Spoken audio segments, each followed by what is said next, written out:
Assalamualaikum warahmatullahi wabarakatuh. Salam Bhinneka Tunggal Ika, salam dari Sabang sampai Merauke.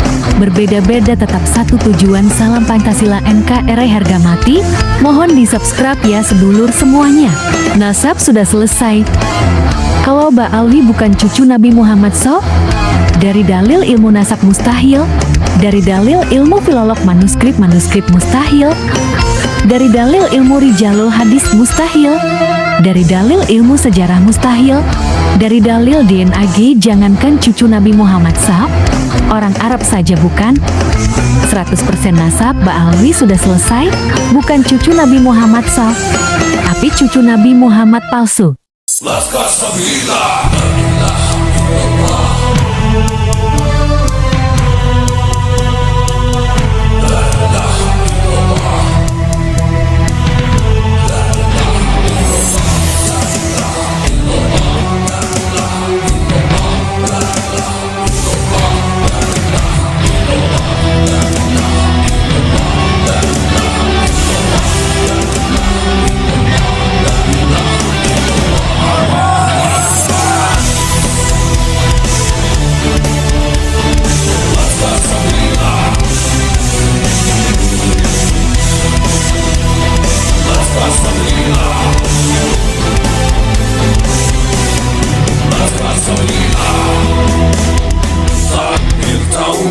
Membelah langit, mengguncang bumi, menggetarkan hati.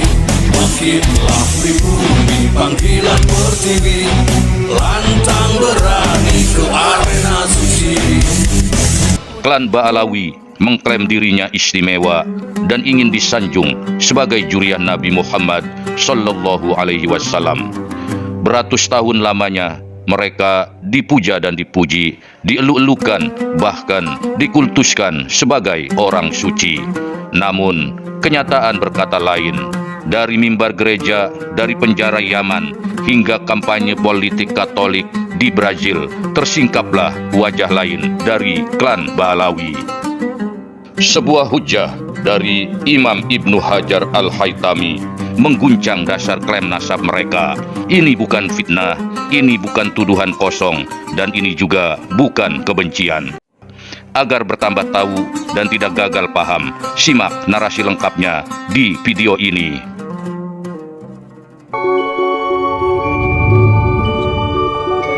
Assalamualaikum warahmatullahi wabarakatuh.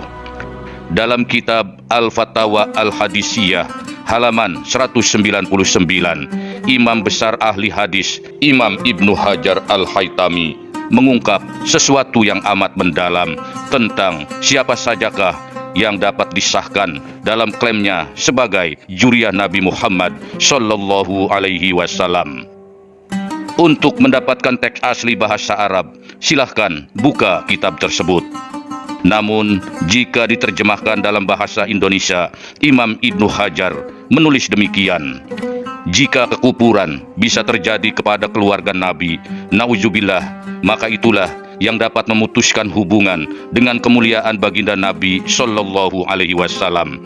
Aku berkata, jika diandaikan, karena aku hampir memastikan bahwa hakikat kekufuran tidak akan terjadi kepada orang yang nasabnya sahih bersambung kepada Fatimah Zahra radhiyallahu anha.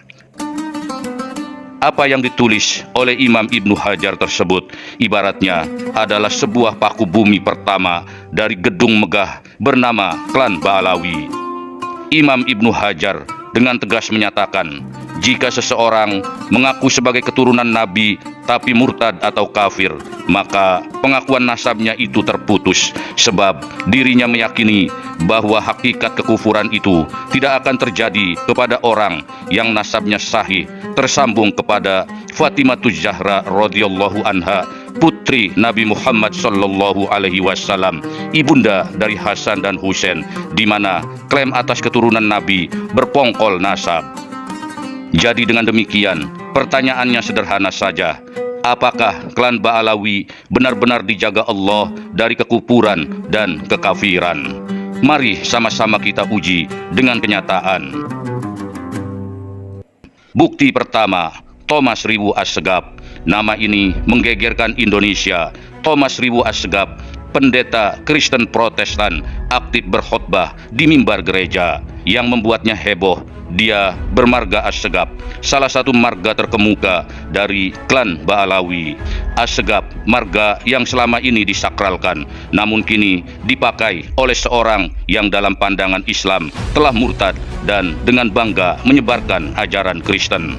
Di akun Instagramnya @pastor_thomas_ribu, ia berkata, Yesus Kristus telah menyelamatkanku dari kebutaan agama lama. Pertanyaannya, jika Thomas Ribu benar keturunan Nabi Muhammad, mengapa Allah tidak menjaganya dari kemurtadan? Hujah Imam Ibnu Hajar menjadi sangat relevan dengan kata-katanya, kekufuran memutus hubungan dengan Nabi Shallallahu Alaihi Wasallam. Juriah Nabi yang sahih tidak mungkin akan kufur. Bukti kedua, Faisal As-Saqaf. Di Timur Tengah muncul sosok Faisal As-Saqaf, seorang pemikir liberal dan kritikus keras terhadap Islam tradisional. Namanya membawa marga As-Saqaf atau sering pula dibaca Assegaf, marga yang sah dalam silsilah klan Ba'alawi. Faisal dikenal sebagai penulis buku berjudul Islam dan Ulama, Antara Wahyu dan Kekuasaan, di mana pemikirannya yang mengguncang dunia Islam adalah tertulis demikian. Agama telah dijadikan alat politik. Islam bukan lagi jalan Tuhan, melainkan sarana kontrol sosial. Atas pernyataannya yang sangat kontroversial, Faisal As-Saqaf bahkan pernah ditahan di Yaman, negeri leluhurnya, atas tuduhan menyebarkan paham sesat dan menghina Nabi Muhammad Sallallahu Alaihi Wasallam. Kini Faisal tinggal di Beirut, menjadi simbol kebebasan berpikir dan penolakan terhadap syariat Islam. Pertanyaannya, jika seorang cucu Ubaidillah telah melenceng dari Islam dan kufur, di mana letak kesahihan nasabnya? Atau secara lebih luas, di manakah bukti kesahihan nasab klan Ba'alawi? Bukti ketiga, Fernando Haddad. Bukti-bukti secara gamblang, Fernando Haddad adalah bagian dari klan Ba'alawi, mantan Menteri Pendidikan Brazil, mantan calon presiden, dan tokoh partai pekerja ini menyandang marga Al-Haddad. Dia adalah seorang Katolik, sekuler, pendukung aborsi legal, LGBT, dan penghapusan pendidikan agama. Dia adalah cucu dari imigran Hadrami bermarga Al-Haddad, marga resmi, bahkan salah satu yang paling disanjung dalam klan Ba'alawi. Nama ayahnya Halil Haddad, kakeknya bernama Curi Habib Haddad, seorang imam gereja ortodok Libanon. Tak seperti penyandang marga Al-Haddad di Indonesia, Fernando Haddad pastinya tak pernah mengklaim sebagai keturunan Nabi Shallallahu Alaihi Wasallam. Ulasan singkat tentangnya hanyalah sebuah bukti bahwa klaim klan Ba'alawi sebagai cucu Nabi memang sudah tak layak lagi untuk dipercaya. Bahwa klaim klan Ba'alawi sebagai cucu Nabi memang sudah tak layak lagi untuk dipercaya. Kekufuran memutuskan kesahihan hubungan nasab dengan Rasulullah Shallallahu Alaihi Wasallam. Demikian intisari dari hujah Imam Ibnu Hajar Al-Haytami. Kasus Fernando Haddad juga merupakan contoh nyata bahwa nasab bisa lenyap dalam satu generasi. Dengan contoh ketiga orang tersebut dengan tiga latar belakang berbeda dan dari tiga benua yang berbeda, namun semuanya berasal dari klan Ba'alawi serta semuanya telah keluar dari Islam atau menolak syariat Islam, maka patut ditegaskan dengan merujuk pada hujah Imam Ibnu Hajar Al-Haytami. Sekali lagi menjadi jelas dan terang benderang adanya bahwa klan Ba'alawi itu mustahil nasabnya sahih tersambung kepada baginda Nabi Shallallahu Alaihi Wasallam. Ini bukanlah fitnah, ini adalah fakta, dan fakta ini sudah lebih dari cukup untuk mengafirmasi hujah dari Imam Ibnu Hajar. Pada akhirnya, mari kita sama-sama berpikir waras, seraya merenung dengan khidmat. Jika benar mereka adalah zuriat Nabi, mengapa Allah tidak menjaga mereka dari kekufuran dan kekafiran? Klan Ba'alawi, entah Rizik Syihab yang sedemikian pandai bersilat lidah, atau Taufik Assegaf yang sedemikian gigih menjaga Rabito Alawiyah, pada akhirnya pasti akan sangat kesulitan untuk membantah fakta ini. Seperti yang diyakini oleh sebagian sejarawan dan para ulama terkemuka, klaim Ba'alawi sebagai cucu Nabi hanyalah fiksi nasab semata yang menjadi sangat mudah terbaca. Bagi siapa saja yang berpikir waras dan bebas dari cinta buta, maka tak perlu menunggu hasil tes DNA untuk menganulir klan Ba'alawi dari daftar panjang para pengklaim juriah Nabi. Bersikaplah kritis, karena dalam agama ini kemuliaan bukan diukur dari nasab, tapi dari ketakwaan kita. Inilah misteri realita.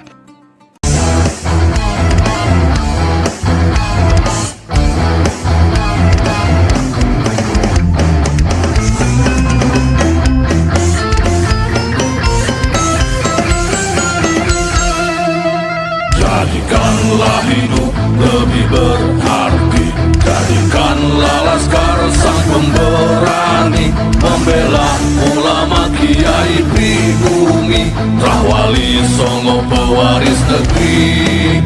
Gelora jiwa ini tak tertandingi, jangan coba-coba mengganggu negeri. Ulama kami terhina, kami pun tak terima, siap jihad jadi semboyan kita.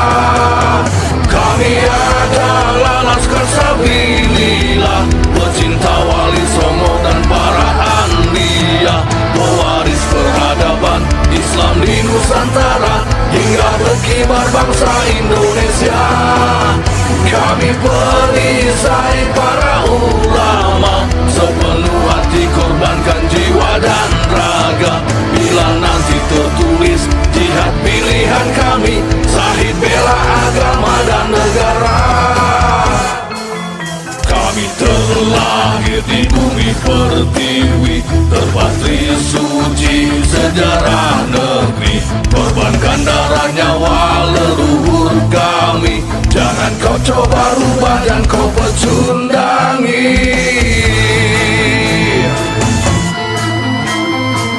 Wali Songo adalah juriat Nabi, santun berakhlak berbudi pekerti, wariskan agama dan budaya Islami.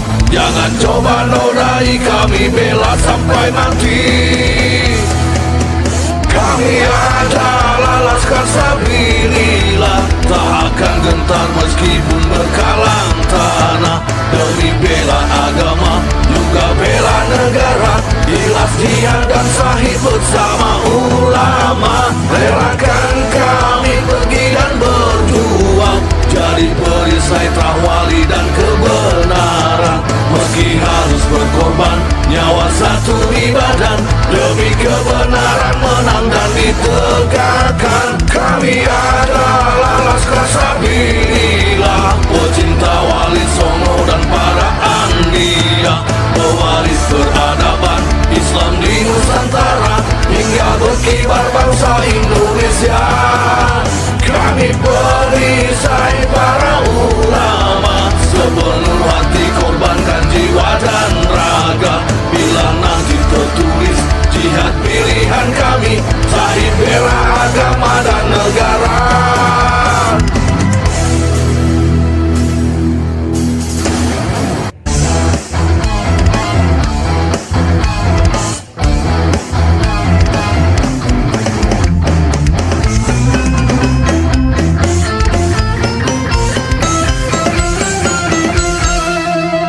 Jadikanlah hidup lebih berarti, jadikanlah laskar sang pemberani, membela ulama kiai pribumi, Rahwali Songo pewaris negeri. Gelora jiwa ini tak tertandingi, jangan coba-coba mengganggu negeri. Ulama kami terhina, kami pun tak terima, siap jihad jadi semboyan kita. Kami adalah laskar sabilillah,